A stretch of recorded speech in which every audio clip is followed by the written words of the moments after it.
ಪ್ರಮಾಣ ಸುಂಕ ಅಂದರೆ ಟ್ಯಾಕ್ಸ್ ಇರೋದು. ಈ ಎಲ್ಲ ನೆಲೆಯಲ್ಲೇ ಇವತ್ತು ಟ್ರಂಪ್ ಅವರು ಇಡೀ ಟ್ರಂಪ್ ಜೊತೆಗೆ ರಷ್ಯಾ ತೆಗೆದುಕೊಂಡ ಇಡೀ ವಿಶ್ವವನ್ನು ಆಳುವಂತಹ ಆರ್ಥಿಕವಾಗಿ ಮನುಷ್ಯ. ಇದನ್ನು ಅಂಬೇಡ್ಕರ್ ಅವರು ಹೇಳಿದ್ರು, ಅವರು ಕೇವಲ ರಾಜಕೀಯ ಸ್ವತಂತ್ರ ಅಲ್ಲ, ಆರ್ಥಿಕ ಸ್ವತಂತ್ರ ಸಮಾನವಾಗಿ ಎಲ್ಲರಿಗೂ ಬಂದಾಗ ಮಾತ್ರ ಈ ದೇಶ ಉದ್ಧಾರ ಆಗ್ತದೆ ಅಂತೇಳಿ. ಈ ಜಗತ್ತಿನಲ್ಲೂ ಅದ ಪರಿಸ್ಥಿತಿ ಅದು. ಯಾರಿಗೆಲ್ಲ ದುಡ್ಡಿದೆ ಅವ್ರು ದೊಡ್ಡಪ್ಪ.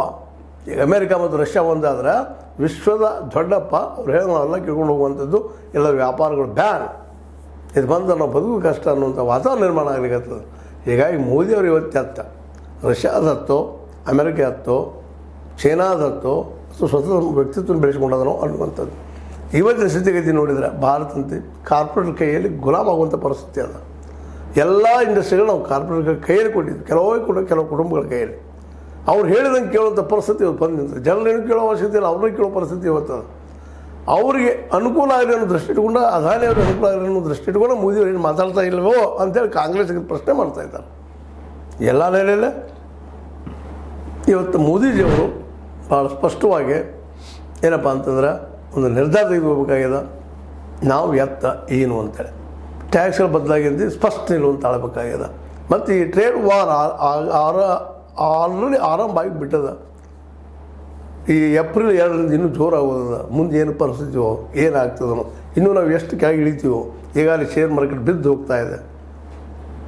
ಮೊನ್ನೆ ಮದ ಬಂತು, ಪಾರ್ಲಿಮೆಂಟಲ್ಲಿ ಚರ್ಚೆ ಬಂದಾಗ ಶೇರ್ ಮಾರ್ಕೆಟ್ ಬೀಳ್ತಾ ಇದೆ ಅಂದಾಗ ಅದಕ್ಕೆ ಸಂಬಂಧಿಸಿದಂಥ ಮಿನಿಸ್ಟರ್ ಹೇಳಿದರು, ಬೆಳ್ಳಿ ಬಿಡ್ರಿ. ಪಿಯೂಷ್ ಗೋಯಲ್ ಅವರು ಹೇಳಿದರು, ಬೆಳ್ಳಿ ಹೇಳ್ರಿ, ನಾವು ನಮ್ಮಲ್ಲಂಥ ಇವು ಕಾರ್ಪೊರೇಟರ್ ಇದ್ದಾರೆ, ಎಬ್ಬಿಸ್ತಾರೆ, ವಿದೇಶಿ ದುಡ್ಡು ನಮಗೆ ಬೇಕಾಗಿರೋ ನಂಗೆ ಮಾತಾಡಿದರು.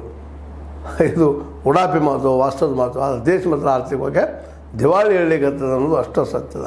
ಸಮಾನತೆಯ ವಿಕಸಿತ ದೇಶ ಆಗೋದು ಎಷ್ಟು ಕಷ್ಟ.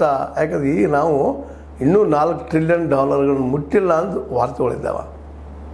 ನಾವು 3ನೇ ನಂಬರ್ ಆಗ್ಬೋದು, ಏನೂ ಆಗ್ಬೋದು. ಆದರೆ ಯಾರ ಇಲ್ಲೇ ಕಾರ್ಪೊರೇಟ್ಗಳು ಉಳಿದ ಜನ ಮಾತ್ರ ಇಲ್ಲ.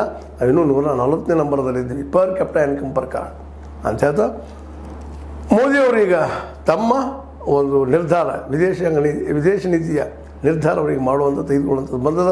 ಇವತ್ತು ರಷ್ಯಾ ಅಮೇರಿಕ ಒಂದು ಕಡೆ ಆಗಿದ್ದಾವೆ. ಇವ್ರು ಯಾವ ಕಡೆ ಅಮೇರಿಕಾ ಕಡೆನೋ ಅಥವಾ ರಷ್ಯಾ ಕಡೆನೋ ಅಥವಾ ಎರಡದ್ರ ಕಡೆನೋ ನೋಡು ಏನಾಗ್ತದೆ ಅಂತೇಳಿ. ಯಾಕಪ್ಪ ಅಂತಂದರೆ ಇದು ಹೊಸ ರೀತಿಯ ಒಂದು ವಿದೇಶಾಂಗ ನೀತಿ ಆಗುವ ಸಾಧ್ಯತೆಗಳಿದ್ದಾವೆ ಅಂತ ಹೇಳ್ತಾ, ನಿಮ್ಮ ಲೈಕ್ ಆಗಿರ್ಬೋದು, ಲೈಕ್ ಮಾಡಿ, ಶೇರ್ ಮಾಡಿ, ಕಮೆಂಟ್ ಮಾಡಿ, ಜೊತೆಗೆ ಸಬ್ಸ್ಕ್ರೈಬ್ ಆಗೋದು ನಿಲ್ಲಿಸ್ಲಿಕ್ಕೆ ಹೋಗ್ಬೇಡ್ರಿ.